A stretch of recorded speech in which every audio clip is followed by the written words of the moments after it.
Kansas City Chiefs kicker, at least for now, Harrison Butker, gave a commencement speech at Benedictine College, and it has sparked a ton of controversy as he called out fake Catholics like Joe Biden. He went off on the failures of the bishop and clergy, especially during the COVID-19 pandemic. He encouraged women to embrace motherhood, and he encouraged men to embrace masculinity and take on their God-given purpose.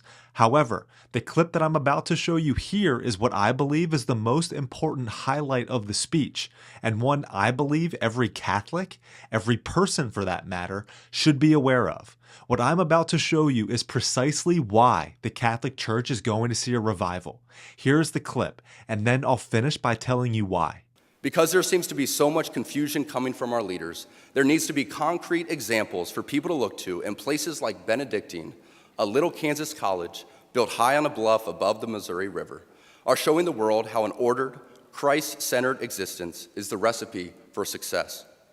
You need to look no further than the examples all around this campus, where over the past 20 years, enrollment has doubled, construction and revitalization are a constant part of life, and people, the students, the faculty, and staff are thriving. This didn't happen by chance. In a deliberate movement to embrace traditional Catholic values, Benedictine has gone from just another liberal arts school with nothing to set it apart to a thriving beacon of light and a reminder to us all that when you embrace tradition, success, worldly and spiritual, will follow. I am certain the reporters at the AP could not have imagined that their attempt to rebuke and embarrass places and people like those here at Benedictine wouldn't be met with anger, but instead met with excitement and pride. Not the deadly sin sort of pride that has an entire month dedicated to it, but the true God-centered pride that is cooperating with the Holy Ghost to glorify Him. Reading that article now shared all over the world, we see that in the complete surrender of self and a turning towards Christ, you will find happiness. Right here in a little town in Kansas, we find many inspiring lay people using their talents. President Minnis, Dr. Swafford, and Dr. Zimmerer are a few great examples right here on this very campus that will keep the light of Christ burning bright for generations to come. Being locked in with your vocation and staying in your lane is going to be the surest way for you to find true happiness and peace in this life. It is essential that we focus on our own state in life, whether that be as a layperson, a priest, or religious. Ladies and gentlemen of the class of 2024, you are sitting at the edge of the rest of your lives. Each of you has the potential to leave a legacy that transcends yourselves and this era of human existence.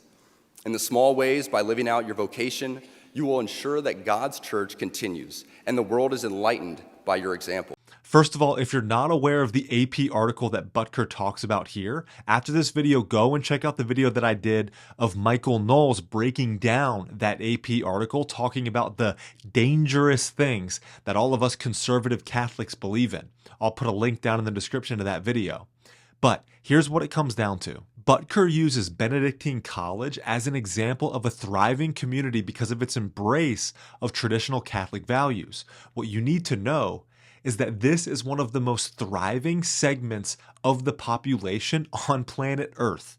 Conservative Catholics have some of the lowest divorce rates, highest fertility rates above replacement. During the pandemic, conservative Catholics were the most skeptical about the vaccine and are most skeptical about vaccines in general, which more and more of the population is catching on to. Conservative Catholic schools kept kids in school, or conservative Catholics keep their kids out of school altogether by homeschool, but we certainly keep our kids out of the public school systems. We continued to gather in community and go to church despite the health guidelines to keep us safe. We pay attention to the water that we drink and the food that we eat and the drugs that we put into our bodies.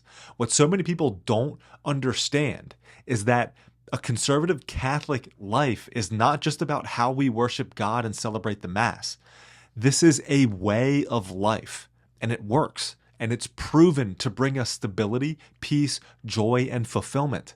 The proof is in the pudding, and it is becoming more and more clear that our Catholic way of life, the way that leads to life, is becoming more and more attractive in a world where people are desperate for what the church really does have to offer. The revival is happening. The vision that Butker highlights here is real, and more people are beginning to notice.